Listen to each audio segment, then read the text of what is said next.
Hey everybody, welcome back to another Morphogen product review. So this is one that I've been sitting on for a little bit because I wanted to try it out first, be able to get a feel for it and give my opinion on it, as well as the typical breakdown stuff that I do. This is the new Cognigen. This kind of falls in line with some of the newer neuro enhancement type of formulas, new mood type of formulas. So we have, Morphogen, we have the new Bliss, there are the new Shrooms formula, there is Cognigen, of course, more pre-workout based products like Alphagen, for example. So several products in the line to kind of fit any need that you may have. And a lot of them are stackable. First and foremost, for me, I wanted to try this in two different scenarios. One, upon waking, as a replacement to any type of coffee or anything like that. I'm not a huge stimulant drinker necessarily, or coffee drinker, or caffeine drinker, or whatever you want to call it. But I do partake a little bit, so I wanted to try this out in replacement of that, and then also pre-workout. Let's go over the ingredients first. I'll talk about that, and then a little bit about my experience. This is the rainbow sherbet flavor, by the way. First ingredient in the product is L-tyrosine, which you will find in many of the other products, or at least some of the other products. This is going to be a precursor to dopamine and adrenaline. Pretty straightforward. It's an amino acid. Nothing too fancy there, though dosing is important. This has 3,000 milligrams or 3 grams, which is a pretty potent dose, and it is definitely going to cause some dopaminergic effect. Next ingredient in the line is looking like D-serine. So D-serine works on NMDA receptors, so it'll pretty much potentiate anything that's going to work on that receptor as well. Glutamate is a great example of a neurotransmitter that'll work on there. Now, glutamate is more of an excitatory neurotransmitter. That is the same stuff that you get in monosodium glutamate or MSG, sort of.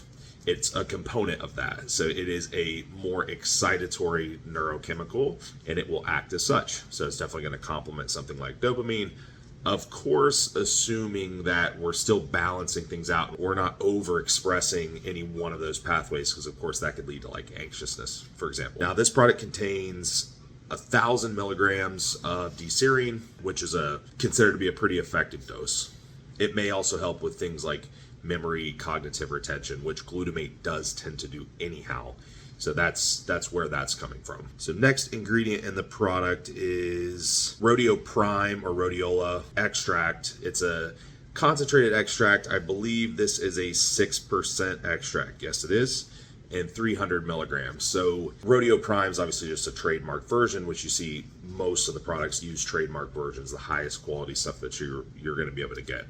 Now, with rhodiola, you're literally getting a general adaptogen that will have cognitive benefits in terms of stress management, both stress perception to physical and non-physical stress. So mental stress, emotional stress, anything like that. So we'll call it stress resiliency, ability to cope. An adaptogen like this is going to help. So of course that's going to complement exercise, that's going to complement working, performance, anything of that nature. Next ingredient is teacrine. So teacrine is a stimulant similar to caffeine.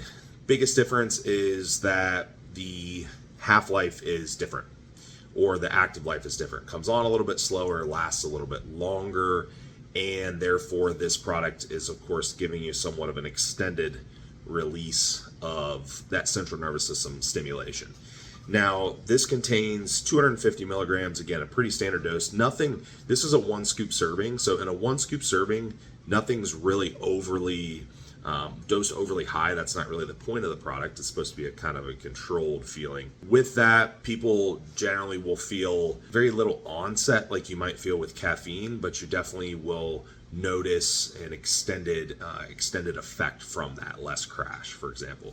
And teacrine seems to, based on some of the evidence, have less tolerance issues, so potentially being able to use it with less risk of tolerance.